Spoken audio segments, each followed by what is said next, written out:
This is Matthew Alford, a university lecturer in media and film. He wrote academic articles and did TV interviews, talking about how the government meddles in the production of Hollywood films.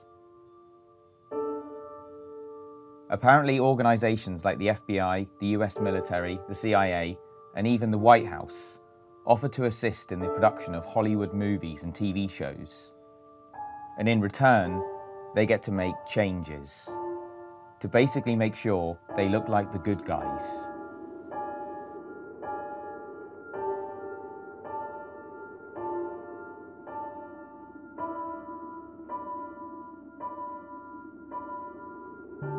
It's pretty sinister to think that entertainment we watch has been deliberately tampered with to shape our thoughts and the things we believe in.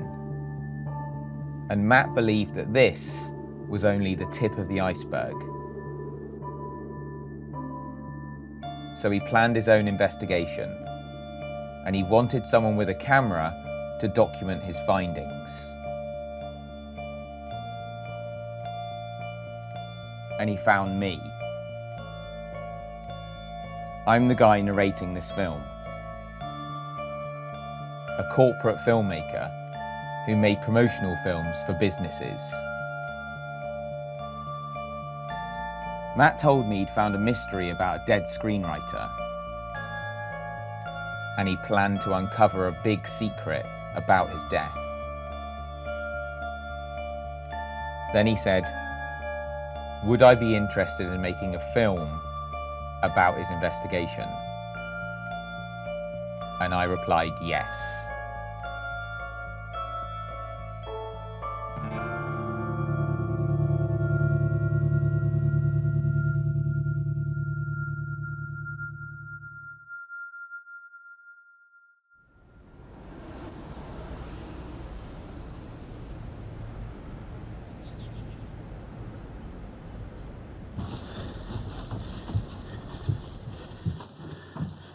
Let's go here.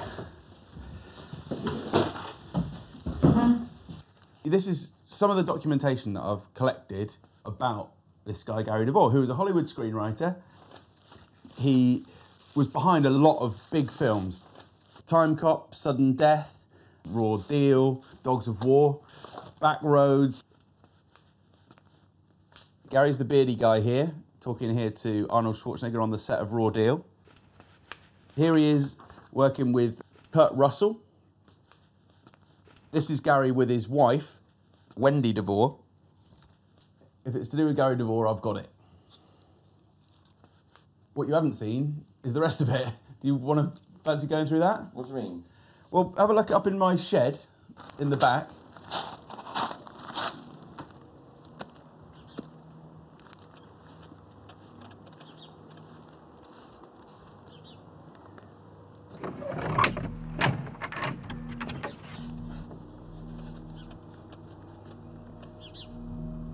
I think a normal person might have said, why is this guy staying up late every night, talking to strangers about an old murder case? He must be a nutter. Well, I didn't think that. I thought, wow, this guy won't stop until he solves this mystery, and I want to be there when he does. The search is on tonight for a local screenwriter who never arrived back home from an out-of-town trip. The Highway Patrol and the LA County Sheriff's Department have both been on the lookout for any sign of Devore's car, and so far they tell us they have nothing to report. So Gary Devore was driving home through the desert, and he disappeared. There was a huge search and a reward put out for information. $100,000 reward we are offering. You might think someone would be motivated to come forward. But zero. No leads, nothing. It's like Gary Devore simply vanished into thin air. 1 year ago today, Gary Devore disappeared, and the mystery of the missing writer remains. We looked at every lead that came in, and we're confident that we've done everything we can to this point. Still, police have few clues and no suspects. He was missing for 300 and 74 days before there was a big discovery. There has been a major break in the year-long mystery of missing Hollywood screenwriter Gary Devore. They found him beneath 15 feet of muddy water at the bottom of the California aqueduct. Devore lost control while on the 14 freeway and apparently flipped over the guardrail, landing in the aqueduct below. The police concluded that he died in a car accident, but Gary's wife refused to believe this. Devore's widow is making the TV talk show rounds, calling the death suspicious. In my own mind, feel that there is crime here. I do not feel that my husband drove off of this bridge.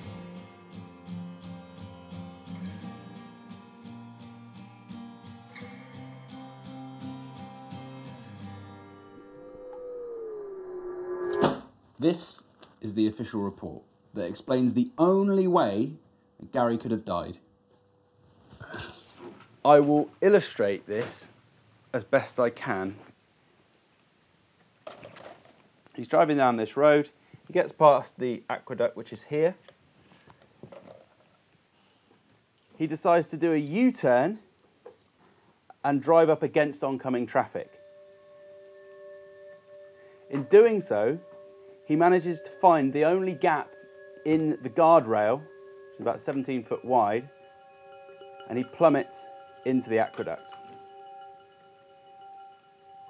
No one saw it, no witnesses.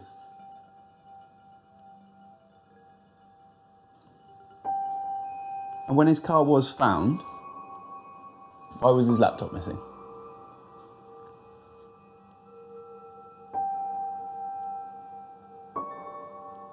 I'm super skeptical of these kinds of things, and it sounded like the kind of weird conspiracy that you'd read about on the internet and then forget about 2 minutes later. But Matt wasn't forgetting about it, and he was a proper, credible university professor. So I thought, there must be a chance that he might actually get an answer. I mean, he was relentless. We've got robbers going around here, right? You're a bit worried about me. Hello, come in. Good to see you. You too.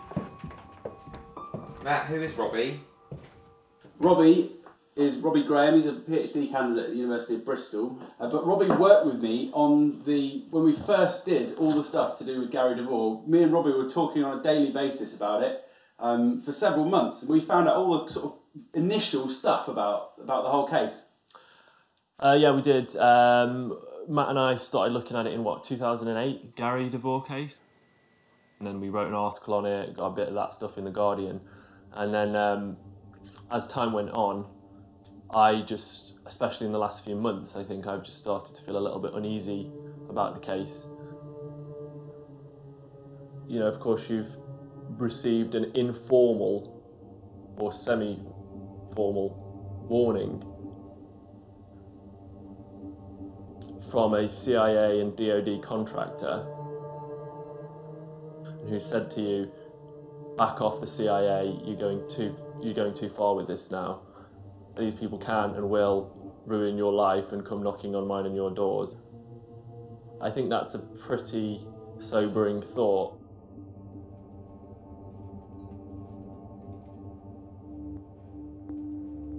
Matt had got a lot of his information from Gary's publicist, Michael Sands, the guy in the TV interviews. He was extremely helpful. The more questions Matt asked, the more material Michael would send him. He also gave Matt the contact details for Wendy, Gary Devore's widow, who lived in Los Angeles. And she said Gary had been working on a film script that disappeared the day he went missing.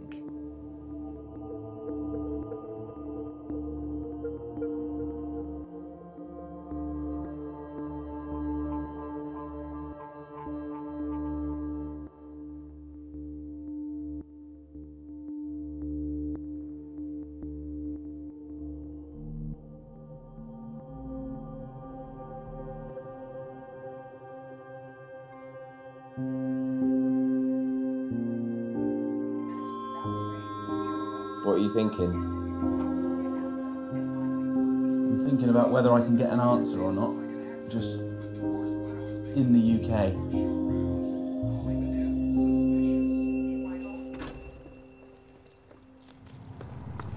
I've never actually met anyone in the flesh before who actually knew Gary. So we are going to go and see John Irvin, who's a Hollywood film director, but also, rather happily, lives in England.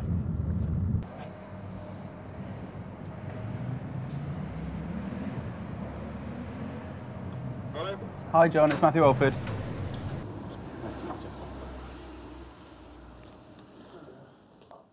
John was really good friends with Gary, and they'd had lunch together a few weeks before Gary disappeared.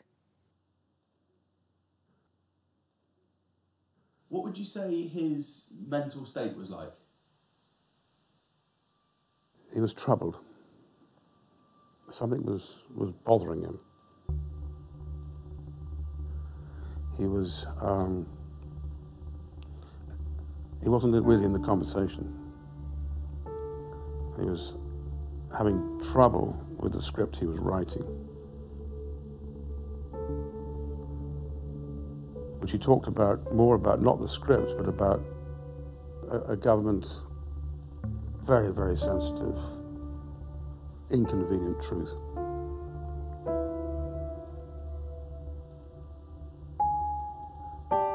He was speaking more as a journalist than he was as a screenwriter. He was talking as an investigator.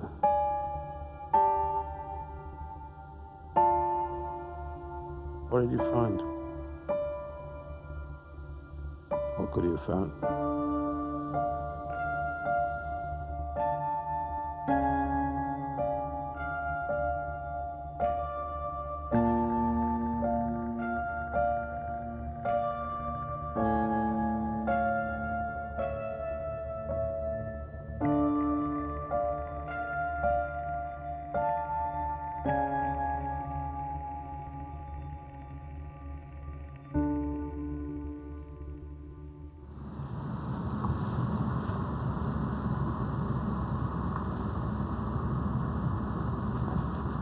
I'm just going to pull over in a second and show you something.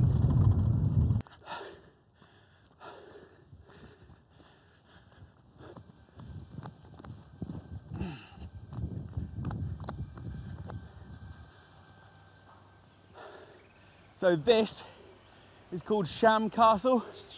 It's a folly, a kind of building called a folly, which means that it's like a castle, but there's no substance to it. You go around the sides of the back, nothing, it's just an empty field. This represents to me the institutions that rule us in the West and the convenient stories they put out, like the accident theory for Gary Devore. If we can prove that the government has assassinated a Hollywood screenwriter purely for the reasons of censorship, to prevent something from getting out, an important government secret, then that would be huge.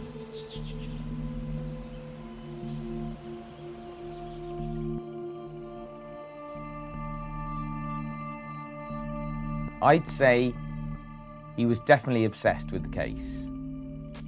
And under stress, juggling children and university, and there were some marriage issues. But there was something alluring about the Gary Devore mystery.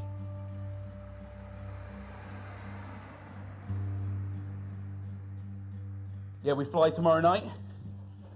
So yeah, a bit nervous really.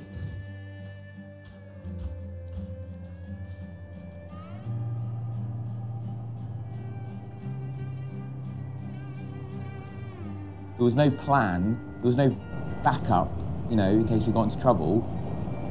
Matt talked about all these people we were going to meet, some of which didn't want to appear on camera, which immediately makes you feel as though, what the hell are they going to say?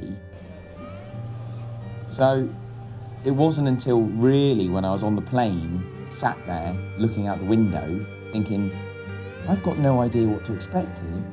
What the hell have I got myself into?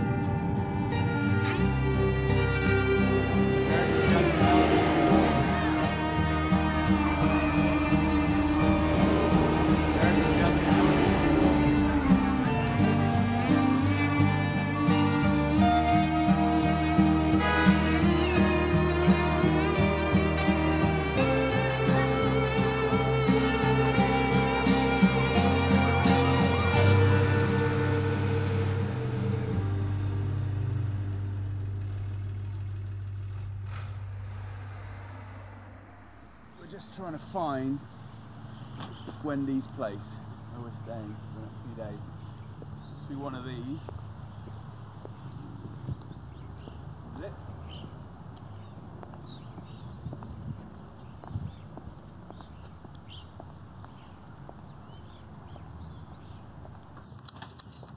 Oh, hello. Nice to see you. How are you? Very well, thank you. Come on in. Fine, well. Let me just go, I'll get my bag out here. Here.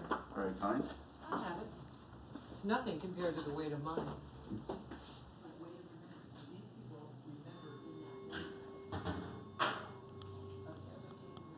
Wendy is brilliant. She's just as caring as I expected her to be, and she's amusing as well. Hello, put this on your fucking head or you're going to turn into a radish. And I feel like she's a kind of mother figure, but in a very cool way. And I promised her that I won't leave LA until I've got an answer.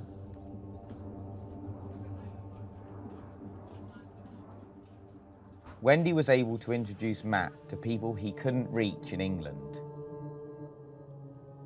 But only a handful of them would appear on camera, including Mike Dunn, a TV producer who made a film about Gary's story, and actress Claudia Christian, who had been married to Gary for 3 years. Gary was a hothead politically, and he certainly had his opinions. I think he thought that everything was a giant chess play by, the higher-ups politically, that everyone was a scumbag to him. Every president was a liar and every politician was an idiot. He was also kind of obsessed with he had buddies with the CIA, and he was obsessed with the whole special access. Gary's writing a screenplay that involved the government. Did he get information from sources, within the government, and maybe somebody slipped him information he shouldn't have had, and that's when he died. Writing and researching that particular story.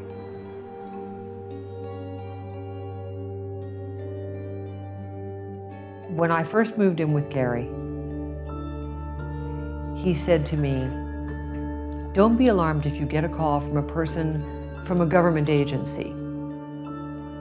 Just take their name down and their number and don't be worried about it." In the first 4 years, there were 2 calls. And then, not too long before he actually disappeared, there were several from the CIA at Langley.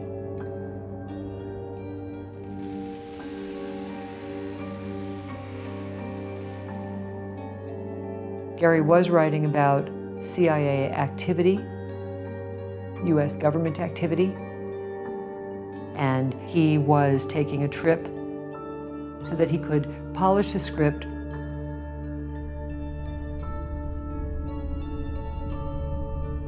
and then he had an appointment to come back and turn it in.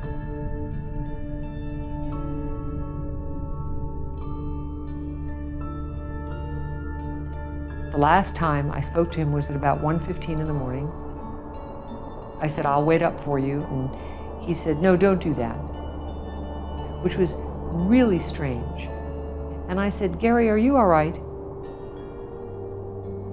And he said, "I am pumping pure adrenaline here." And I said, what, are you okay? And he said, I'll see you later. I never heard from him again.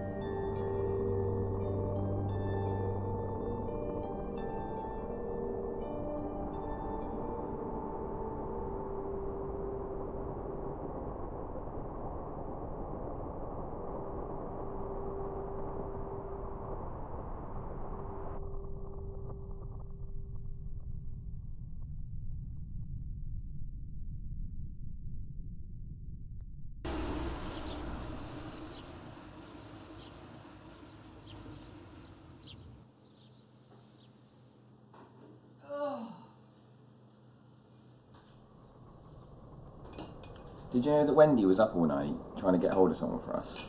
Yeah, Frank Ford. Really important. I've got a picture of him here. This is Frank with George Bush Sr. He worked as a national security advisor, and he looked into the case when Gary disappeared. And he said that he'll meet today with us at 2 o'clock.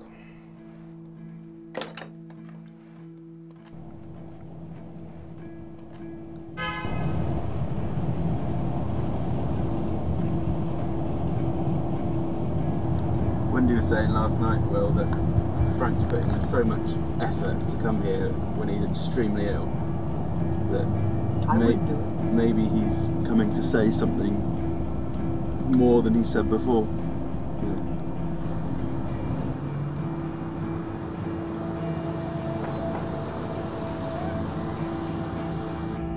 This is the part of a movie when someone usually gets killed. Can you put your camera away, Will?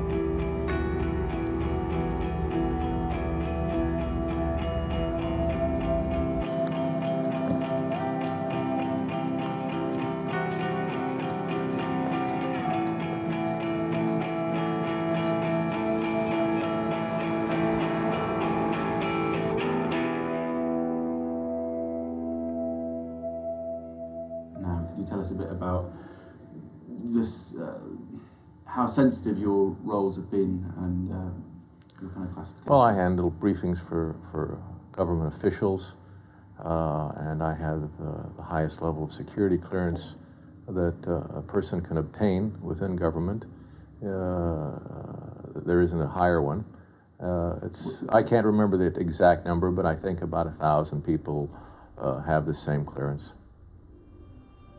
It's above top secret. I understand that you called the CIA and spoke to a man. I called him at the agency and we chatted about Gary's disappearance. And there was nothing that he indicated that he could do to be helpful or indicated he would want to. It was Gary's gone and that's all there is to it, and I'm sorry about it. It was a strange conversation that I had. I think the most strange thing about it was he'd told me to go look at a website, and I went to it. It was all in pornography. I mean, everything in the entire world was in there. I mean, very strange.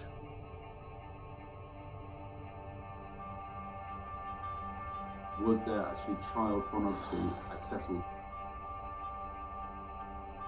I don't recall specifically. It seems to me, and I emphasize it seems to me, like there was those kinds of things on there, and other things that were not kosher. Once you got child pornography on your computer, anyone could accuse you of being a paedophile. Yes, absolutely. It's a way of getting leverage on people to get them to do what you want. You know, but that's not an uncommon thing. So what do you think happened to Gary? Well, as I was researching this, I had talked to credible sources that had indicated that that night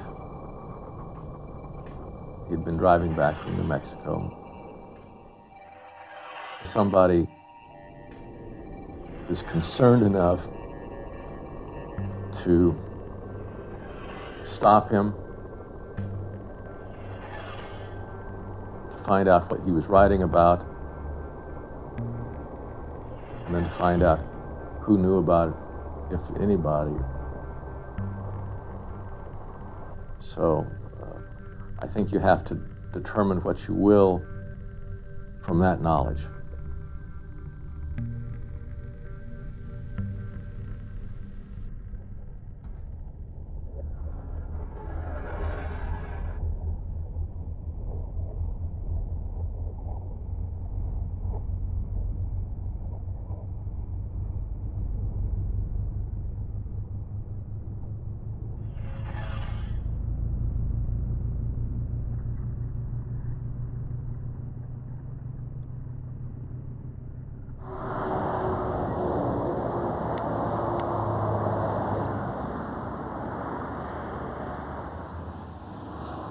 So why are you freaking out? What's wrong?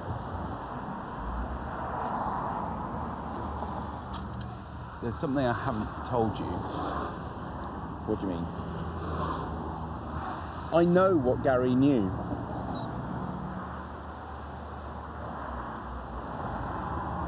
The dictator of Panama, Manuel Noriega, made secret recordings in wired rooms of senior US officials having sex with underage prostitutes, male and female.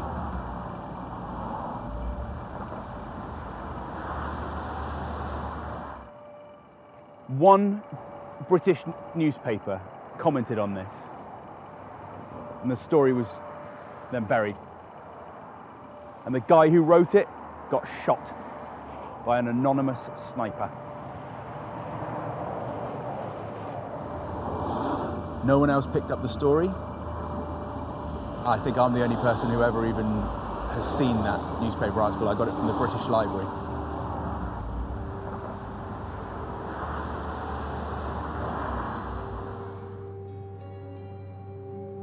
If Gary planned to reveal a paedophile ring in the US government, then that might have been a reason for someone to bump him off and make it look like he died in an accident. But there was a problem.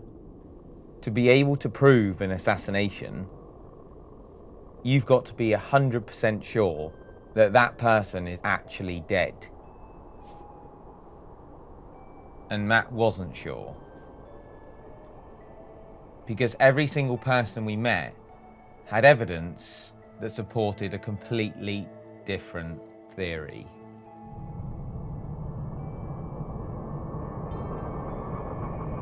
During the time that he disappeared, we had so much search and rescue, so many private eyes, and so many volunteers, as well as foot patrols and choppers.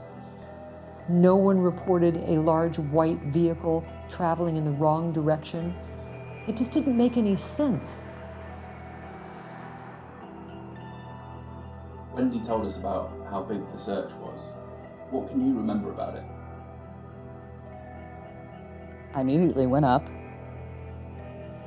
to the house, and there was a lot of people there, a lot of activity, and we started calling every jail, every hospital, along the route that we knew he was last on. And we would ask, do you have a John Doe with an odd right pinky finger? Because he never fixed his finger that he broke. That's how we would have them identify him. The remains are wearing clothing that is consistent with what we knew Mr. Devore to be wearing on the day that he disappeared. Why were his hands cut off?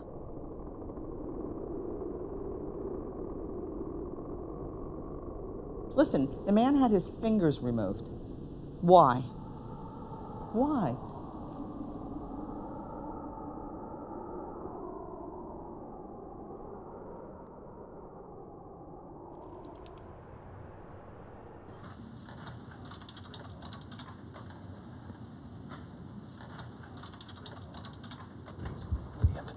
pinky finger, right? It's about the most obvious identifying mark that anyone can have. But when the body was discovered, no hands at all.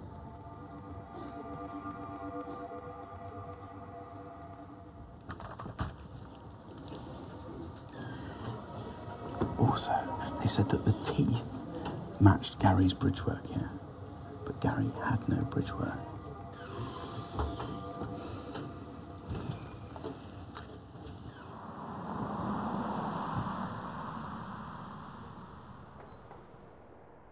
Until you go through something like this, having someone that's part of your life disappear and then having the evidence that's come out, it's hard. I'll never forget this as long as I live. Were you very close to Gary? I was. Throughout the years, he was very giving. But there was a certain part of him that was a little shut off.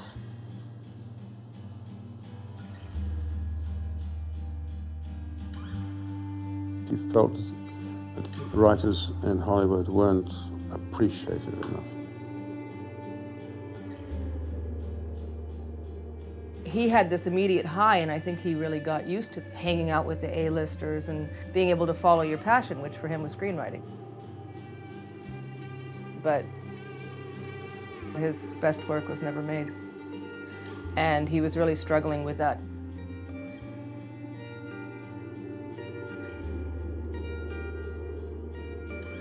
It sounded more and more like Gary was becoming increasingly frustrated with Hollywood, not being able to write what he wanted, and sometimes not even getting the credit for his work.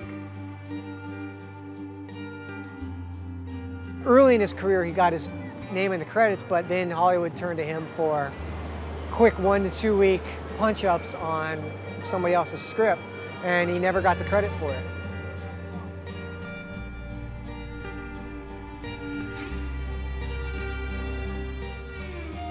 He intended to make this the most hard-hitting script that they would ever see in Hollywood.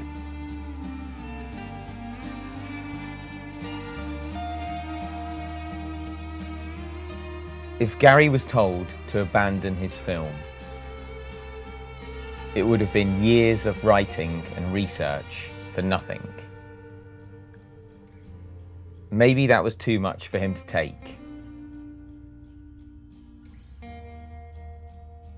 Maybe he said, "You can take the script, but in exchange, I want you to help me to disappear."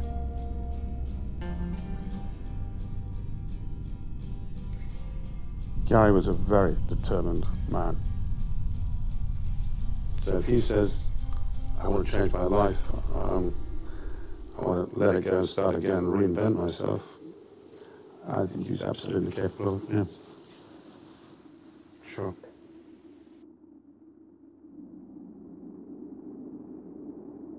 There's certainly situations where what they will do is change your name, change your location.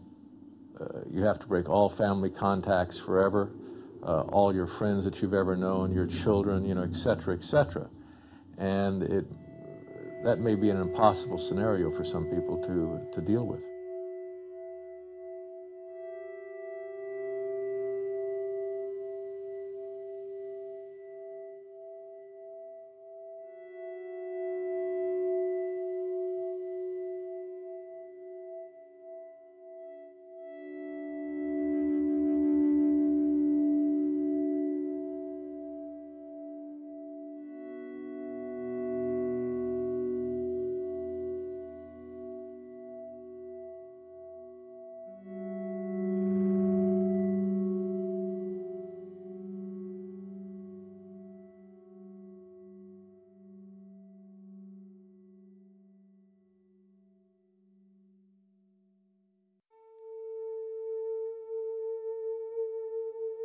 At my daughter's graduation from law school,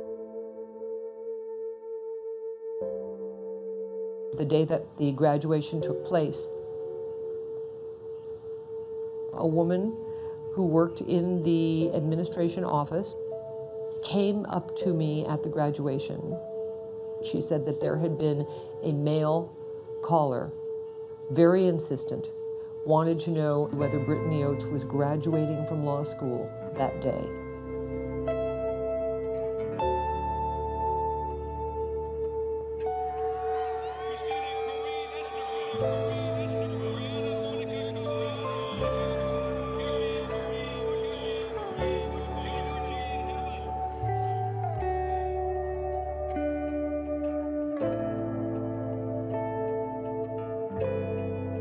I think he wanted to know if what he had done had caused such havoc that she was not graduating.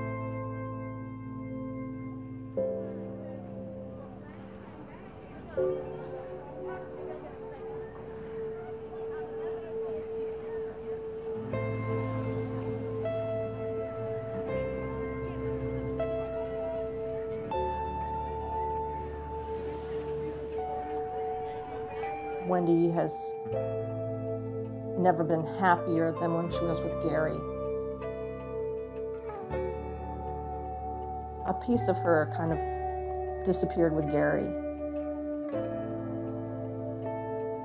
It's constantly on her mind. And for Wendy, who is such a good person, and she's so in control of everything, that not to have this closure in her life, it haunts her every day.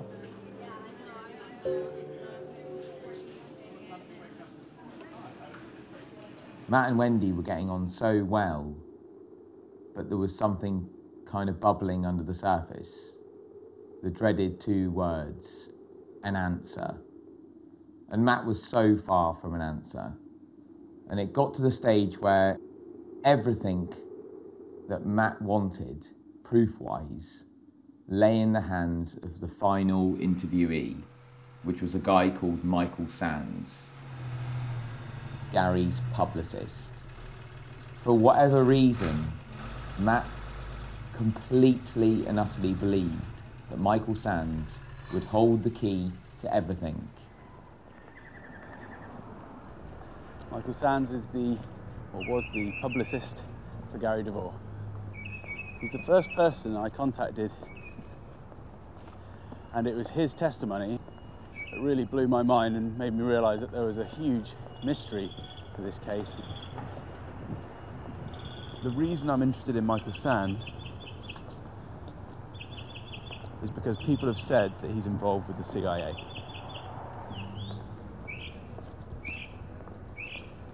Now how we get in here, really.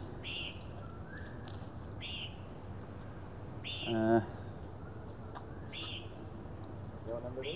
Oh, 101, I think. Hey, Michael. Hey, come on up. Cheers.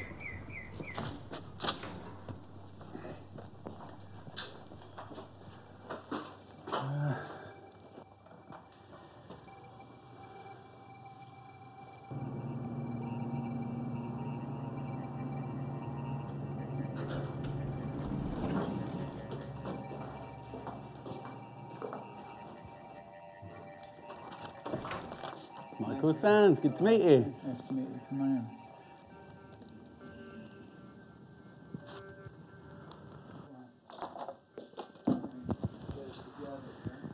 Look what I got for you. I got these packs here. Oh, shit, sorry. Sorry, what is it? Oh, buddy, we need some. Yeah, okay, here, listen, here. I gotta show you some stuff. That's me there. Oh, brilliant. That's from 1970. Here I am here. I was all over the world doing stuff. Working government service. And Working for the government whilst being a model? yeah, an actor, yeah. And what were you doing for the government? Just different stuff. Here. Is that incredible? Yeah.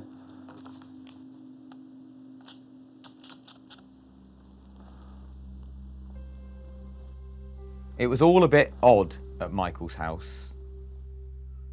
He seemed to be really interested in Matt's research, and he wanted to look at everything Matt had accumulated in the folders. All the evidence for Gary being dead or alive. but it was odd the way he spoke. What we really need is proof.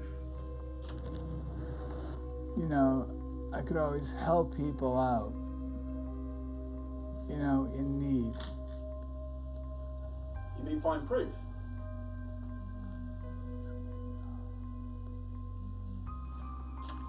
And then there was an odd phone call. What's up? Hello? Hello? Hello?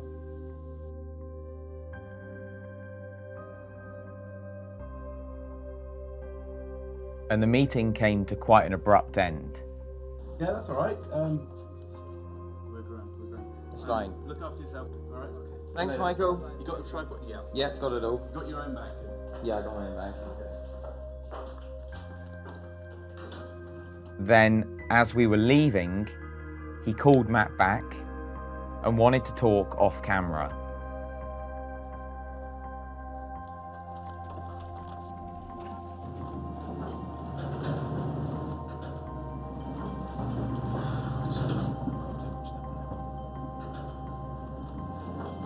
I mean,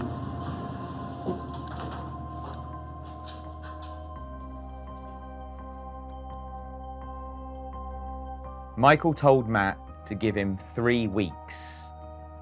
And the implication was, give him 3 weeks to find proof.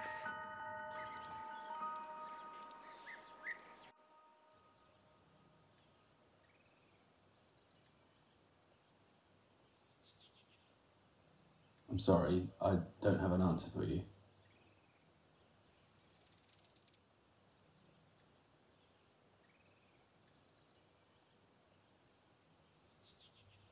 I feel I really need to get back home now. I will still do what I can to try and find you an answer.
Your video feed's not working. Not good? Don't worry, it's fine. I know it's only been a few days. We're gonna start editing the film soon. I wanted to get an idea of what you might find out. You have to be careful what you pick and choose. I mean, really. If you choose the wrong stuff, you're screwed. The agency, they're tied to everything. They really, really are. I don't think you have to worry. I mean, we're putting it in the film, not you. Anything you could find out would really help. Believe me, they can make life really miserable for you, for me. They give you that knock at the door.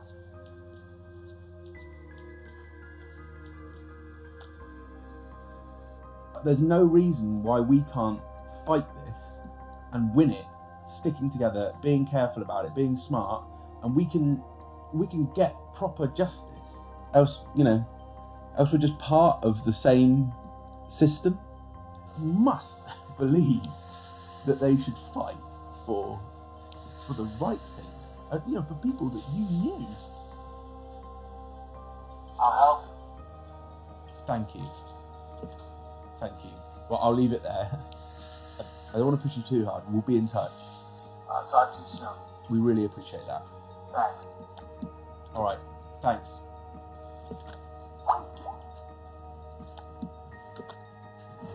He said it'd happen. And that's about as good a commitment as I think we could have got. I didn't want to be too rude. Was I alright, was I? Well, you didn't get a bit crazy. Yeah.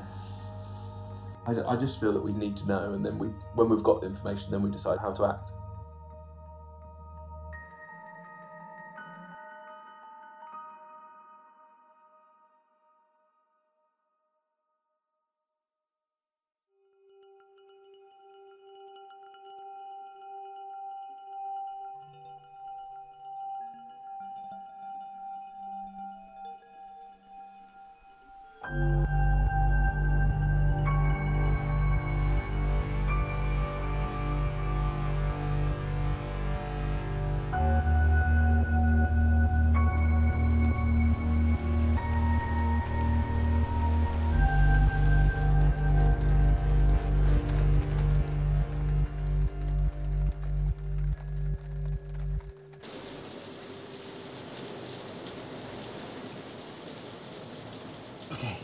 Right. So what happened to Michael Sands? Okay, so this is the supermarket. So the aisles are like running this way, like that. The deli counter is here. Michael Sands comes in here. This is like the entrance. He goes up to the deli counter, eats some meat, chokes, collapses, dies. Don't know exactly what happened because there's no CCTV camera around in the store at that point. Okay. Sorry, what was the CCTV camera? There wasn't coverage of the entire store by the CCTV. I called the supermarket about it. It just happened. Okay, one more time. Hey? Can we do that one more time and you be slightly more into it? No. I just don't believe you wouldn't think it was suspicious.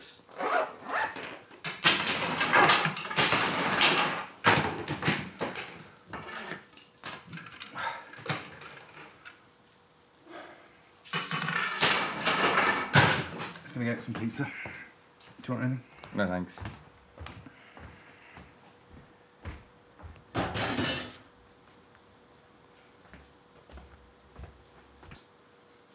It's another suspicious thing to add to the list of suspicious things that's happened. But having all this should spur you on. All the suspicious things in the world can be added up, and it can still not mean anything. Yeah, well, I just don't believe you would have said that 3 months ago, or a year ago, or 2 years ago. Why didn't you say that when you opened the book on Gary Devore?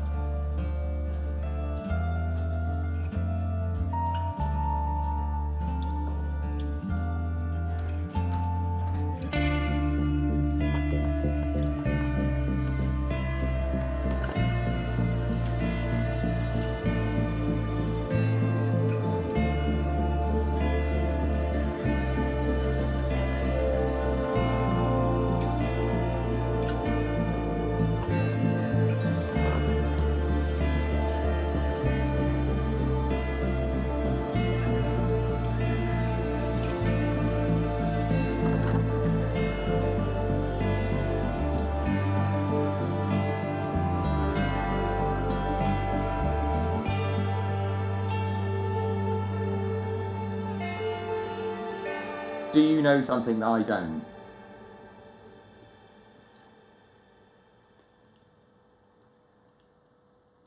I don't know anything, no. I don't know anything that you don't.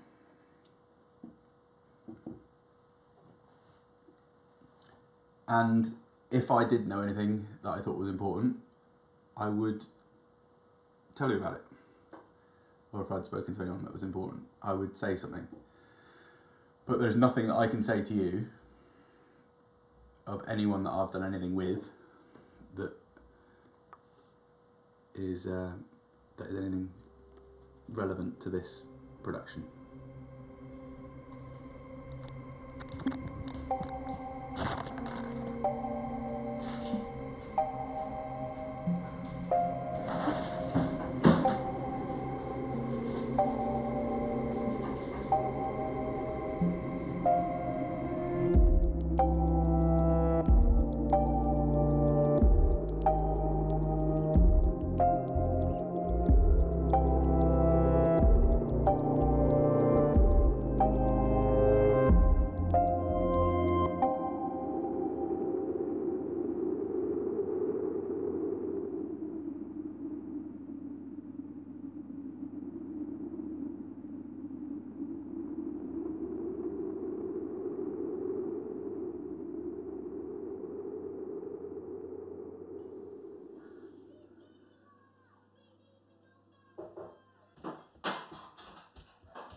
Oh, because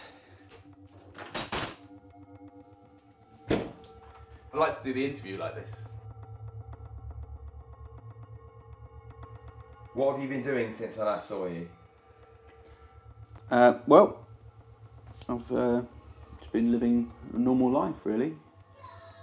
Yeah, just enjoying my life. And has anything happened with the case? Well, I do have a clear statement about the case, which is why I wanted to go on camera for this last time, which is to say that Gary Devore did not die in a car accident in 1997. He was not the victim of a car accident. How do you know this? And that really is all I have to say, and all I will ever say publicly about this investigation or about this case. How do you know this? It's become very clear. Why are you dressed up as a clown?